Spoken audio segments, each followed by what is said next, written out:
தங்கம் வாங்க ஈஸ்ட் ஹேம்லக்ஸ் விஜுவலர்ஸ்.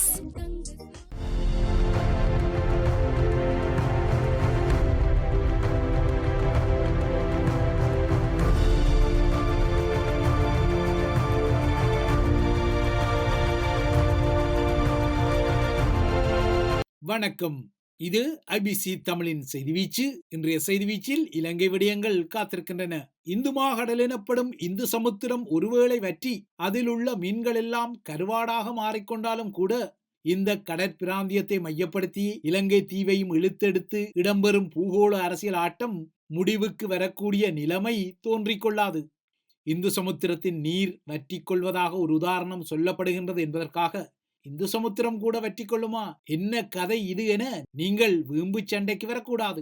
ஏனெனில் தமிழர் தரப்பின் முக்கியமான அரசியல் தலைகள் கூட ஒரு காலத்தில் பொங்கலுக்கு இடையில் தீபாவளிக்கு இடையில் தமிழருக்கு அரசியல் தீர்வு வரும் என சொல்லப்பட்ட கதைகளிலும் மக்களின் ஒரு தரப்பு நம்பிக்கை வைத்த நிலையில் இந்து சமுத்திரம் வற்றி கொள்வது குறித்து ஒரு பேச்சுக்காக இந்து சமுத்திரம் வற்றி கொள்வது குறித்து சொல்லக்கூடாதா என்ன? இவ்வாறாக பொங்கலுக்கு இடையில் தீபாவளிக்கு இடையில் அரசியல் தீர்வு வெறுமென கதைகள் சொல்லப்பட்ட காலமெல்லாம் உருண்டோடி அந்த கதையை சொன்ன இரா சம்பந்தனும் மறைந்து விட்டாலும் அடுத்த வாரம் இன்னொரு தைப்பொங்கலை இன்னமும் இலங்கை தீவில் அரசியல் தீர்வை கண்டுகொள்ளாத தமிழர்கள் எதிர்நோக்கத்தான் செய்கிறார்கள். ஆயினும் இந்த ஆண்டு பொங்கலிட தேவையான சிவத்தப்பச்சை அரிசிக்கு இப்போது இலங்கையில் நிலவும் தட்டுப்பாடு தாராளமான பொங்கலுக்கு வேட்டு வைக்கும் என புறக்கோட்டை அரிசி வணிகர்கள் ஒரு எச்சரிக்கையை விடுத்திருப்பது வேறு விடயம். இதற்கிடையே தை பிறந்தால் வழி பிறக்கும் என்ற நம்பிக்கையின் அடிப்படையிலேயோ என்னவோ பொங்கல் முடிந்த பின்னர் ஸ்ரீலங்காவில் ஏகேடிஆர் ஆட்சி உருவாக்க திட்டமிடும் புதிய அரசியலமைப்பு விடயத்தில் தாமெல்லாம் ஒன்றாக நிற்க வேண்டியதன் அடிப்படையில் தமிழ் தேசிய கட்சிகள் தமக்கிடையிலான பேச்சுக்களை நகர்த்த தலைப்படுகின்றன. புதிய அரசியலமைப்பு விடயத்தில் தமிழரசில் உள்ள சூமந்திர செல்கள் தமிழ் தேசிய மக்கள் முன்னணியின் தலைவர் கஜேந்திரகுமாரை வறுத்தெடுத்து விமர்சித்துக் கொண்டாலும் இவ்வாறான விமர்சனங்களால் சற்றும் மனம் தளராத கஜேந்திரகுமார் பொன்னம்பலம் இந்த நகர்வுகளை முன்னெடுக்க தலைப்படுகிறார். அதன் அடிப்படையில் ஸ்ரீலங்காவின் புதிய ஆட்சியாளர்களால் உருவாக்கப்படக்கூடும் என கருதப்படும் புதிய அரசியலமைப்பு குறித்த பேசுபொருளில் தாமெல்லாம் ஒரே அணியில் நின்று தமக்கிடையில் ஒரு இணக்கப்பாடான நிலைமையை மேற்கொள்வதற்கான சந்திப்பு ஒன்றை எதிர்வரும் 25ஆம் தேதி நடத்திக்கொள்ள கஜேந்திரகுமார் பொன்னம்பலமும் தமிழரசு ஸ்ரீதரனும் ஜனநாயக தமிழ் தேசிய கூட்டணியின் செல்வம் அடைக்கலநாதனும் தற்போது இணக்கம் கொண்டுள்ளதாக தெரிகிறது. இப்போது தமிழர்களின் அரசியல் பிரச்சனையிலிருந்து சற்று விலகி மீண்டும் ஆரம்பத்தில் தொடப்பட்ட விடயமான இந்து மாகடல் பிராந்தியத்தில் இலங்கையையும் இழுத்தெடுத்து நகரும் பூகோள அரசியல் எவ்வளவு தூரம் வீரியமாக உள்ளது என்ற புதிய உதாரணம் சார்ந்த விடயத்துக்கு வரலாம். தமிழர்கள் தைப்பொங்கலுக்கு பானை வைக்கும் நாளான எதிர்வரும் 15ஆம் தேதி ஏகேடிஆர் சீனாவுக்கு பயணப்பட்டுக் கொள்வதை நேற்று முன்தினம் ஸ்ரீலங்கா அரசாங்கம் அதிகாரபூர்வமாக அறிவித்துக் கொண்டது. ஆனால் என்ன ஆச்சரியம் பாருங்கள், இந்த அறிவிப்பு வந்த அதே நாளில் கொழும்பில் ஊடகங்களை கூட்டி வைத்து இந்திய பெரியண்ணரின் கொழும்பு ராஜதந்திரியும் இலங்கை தொடர்பான சில விடயங்களை ஏகேடிஆரின் கடந்த மாத டெல்லி பயணத்தில் இடம்பெற்ற சில விடயங்களை தொட்டு சொல்லி இருக்கிறார். ஸ்ரீலங்கா முதன்மை தலையாரியின் சீன பயணம் குறித்த அதிகாரபூர்வ அறிவிப்பு ஸ்ரீலங்கா நாடாளுமன்றத்தில் வெளியிடப்பட்ட நிலையிலும் சீன பயணத்தின் போது கைச்சாத்திடப்பட உள்ள ஒப்பந்தங்கள் குறித்தும் ஸ்ரீலங்கா அமைச்சரவை அறிவிப்பு ஒன்றை வெளியிட்ட நிலையில் இலங்கை தொடர்பாக இந்திய பெரியண்ணர் வீட்டு ராஜதந்திரியும் ஊடகங்களை கூட்டி சில விடயதானங்களை வழங்கினார். இந்த இரண்டு நகர்வுகளும் காகம் இருக்க பனம்பழம் விழுந்த கதையாக அல்லது தற்செயலான நிகழ்வாக இல்லை, மாறாக இலங்கையை மையப்படுத்திய ஏட்டிக்கு போட்டியான இந்தோ சீன போட்டியின் விளைவுக்குரிய வினையாக இது வெளிப்பட்டது. நேற்று முன்தினம் ஸ்ரீலங்காவின் அமைச்சரவையிலிருந்து வெளிப்பட்ட சீன உறவுகள் குறித்த திசை வழியில் வடக்கு கிழக்குக்கு சீன உதவிகள் வழங்கப்படுவதற்கும் பச்சை கொடி ஒன்று காட்டப்பட்டுள்ளது. குறிப்பாக இந்திய கடற்தொழிலாளர்களின் எல்லை தாண்டிய கடல்வள சுரண்டலால் சீற்றம் கொண்ட தமிழ் கடற்தொழிலாளர்களை மேலும் தமது பக்கம் சற்று இழுத்தெடுக்கும் வகையில் அவர்களுக்கு சீனா தனது ஜுவான் நாணய கடற்துண்டை நீட்டுகிறது. இதற்கும் அப்பால் இலங்கை தீவின் சுகாதாரத்துறையிலும் இலங்கை ஒலிபரப்பு கூட்டுத்தாபனம் உட்பட்ட வெகுஜன ஊடக தளத்திலும் சீனாவை நுழைய விடும் வகையில் புதிய ஒப்பந்தங்களை மேற்கொள்ள ஏகேடிஆர் அமைச்சரவை அங்கீகாரத்தை வழங்கிய காட்சிகளும் தென்பட்டன. ஏகேடிஆர் தனது சீன பயணத்தின் போது திட்டமிடும் ஒப்பந்தங்கள் யாவும் ஒப்பேற்றப்பட்டால் ஸ்ரீலங்காவின் அரச ஊடகங்களும் அரசாங்கத்தின் தகவல் திணைக்களமும் சீனாவின் நவீன தொழில்நுட்பம் மற்றும் நிபுணத்துவத்தின் அறிவு என்ற போர்வையில் சீன மயமாக்கலுக்கு சற்று ஆளாக்கப்படக்கூடும்.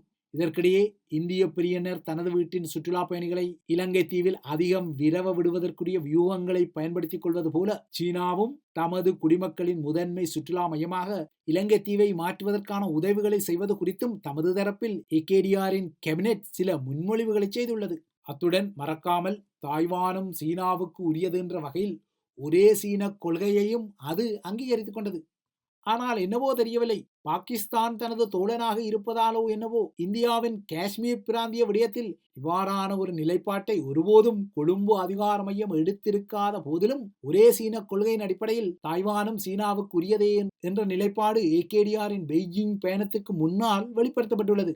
யானை வரும் பின்னே மணியோசை வரும் முன்னே என்பது போல ஏகேடிஆரின் பயணம் இடம்பெறும் அடுத்த வாரம், அதன் ஓசை வரும் இந்த வாரம் என்பது போல அரசாங்கத்தின் அமைச்சரவை தரப்பிலும் அதன் நாடாளுமன்ற அரங்கத்திலும் இவ்வாறு சீன ஆதரவு அதிர்வுகள் வந்து கொண்டன.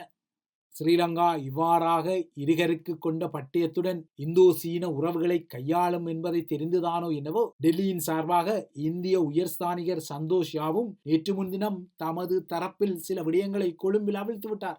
அவ்வாறாக அவிழ்த்து விடப்பட்ட விடயங்களில் இந்திய பிரதமர் நரேந்திர மோடியின் இலங்கை பயணம் உட்பட்ட பேசுபொருள்கள் இருந்தன. இந்திய பெரியனர் எப்போதுமே ஸ்ரீலங்கா சின்னத்தம்பியின் முக்கிய கூட்டாளி பங்காளி என்பதை அழுத்தி சொல்லியபடி இந்திய ராஜதந்திரியால் இந்த விடயங்கள் பகிரப்பட்டன.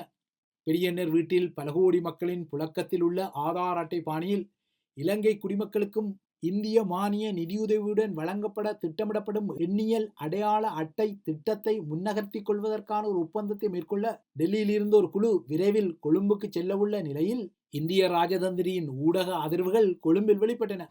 இந்த ஊடக மாநாட்டில் பாக்கு நீரடி கடற்பரப்பில் இலங்கை தீவுக்கும் இந்தியாவுக்கும் இடையில் எரிபொருள் விநியோக குழாய்கள் பொருத்தப்படும் எனவும் இந்த திட்டத்தில் ஐக்கிய அரபு அமீரகமும் இணைந்து கொள்ளும் எனவும் இவ்வாறாக பொருத்தப்படும் கடலடி குழாய்களுக்கும் திருகோணமலையில் உருவாக்கப்படும் எரிசக்தி மையத்துக்கும் இடையில் இணைப்பு ஒன்று ஏற்படுத்தப்படும் என்றும் டெல்லி சார்பாக சொல்லப்பட்டது. அத்துடன் இலங்கைக்கு இந்திய பிரியனரால் வழங்கப்பட்ட $100 மில்லியன் கடன் நிதியை இந்தியா தற்போது மானியமாக மாற்றியதான செய்தியையும் சந்தோஷியா குறிப்பிட்டார்.